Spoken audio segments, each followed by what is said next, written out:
The Silence Before Midnight, Episode 9, The Confession. There are truths people can live with, and truths they can only survive by hiding. The problem with hidden truths is that they do not stay buried.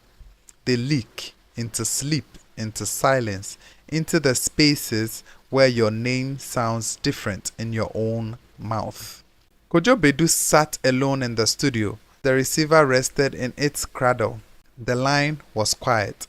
No blinking light, no incoming call. For the first time in days, the silence was ordinary. And yet, Kojo had never felt less at peace.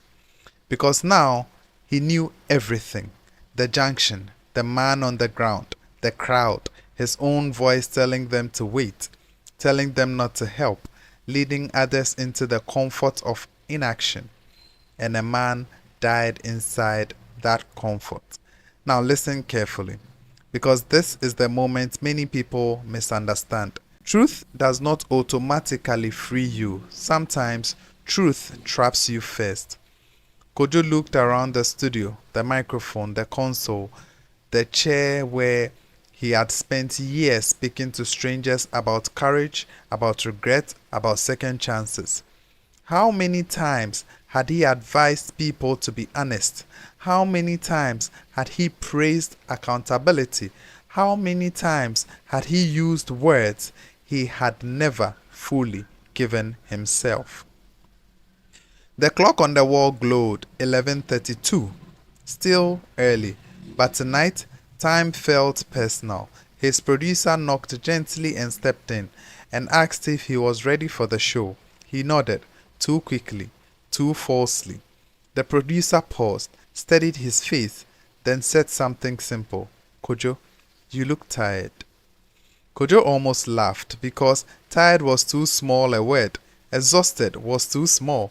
He felt like a man who had been carrying a building. The producer left, the door closed, and Kojo was alone again, with himself, with memory, with choice. 11:55.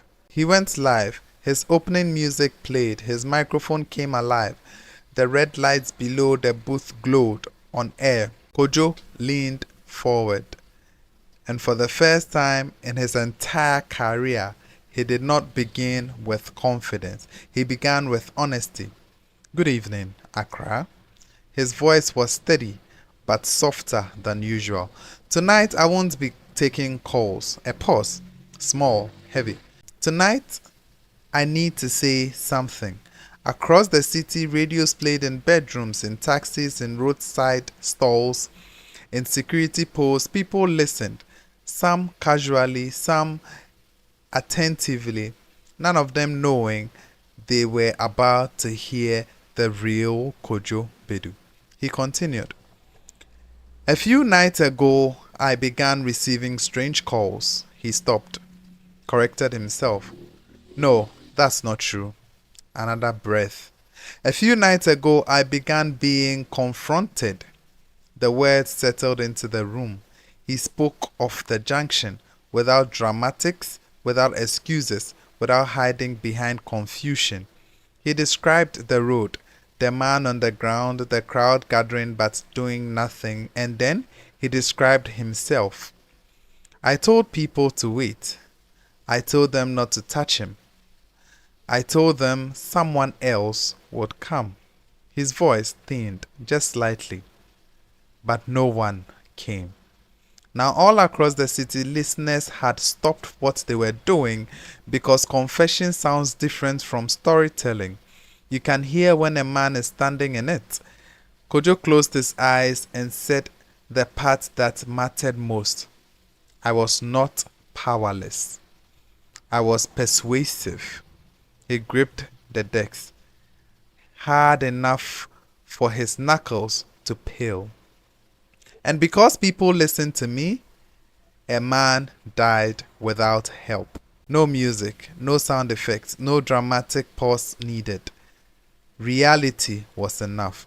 He expected the phone lines to ring, expected outrage, expected the system to interrupt him, but nothing happened. The station was silent. The city was listening. Kojo continued. I do not know if the law will come for me. I do not know if forgiveness exists in this. I do not know if the dead hears apologies. His eyes lifted to the clock, 11:57, almost there. But I know silence helped kill once already, so I will not use it again.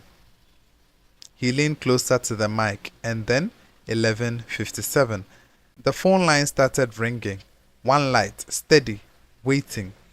Kojo stared at it. The audience could hear his breathing now. He reached out slowly, pressed the button, and then the phone line opened. Silence, and then a voice. Weak, familiar. The same man from the junction. Not ghostly, not supernatural, just memory-giving sound. Or conscience-giving language. He said, You finally spoke. Kojo's eyes filled, because somehow that was harder to hear than accusation. He whispered, I'm sorry. A pause.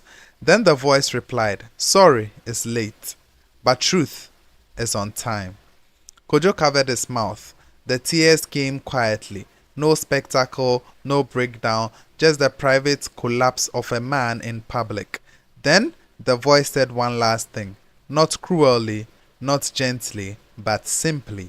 It said, May it never be said that we stood knees deep in a river but died of thirst. The line went dead again. No static, no drama, just ended.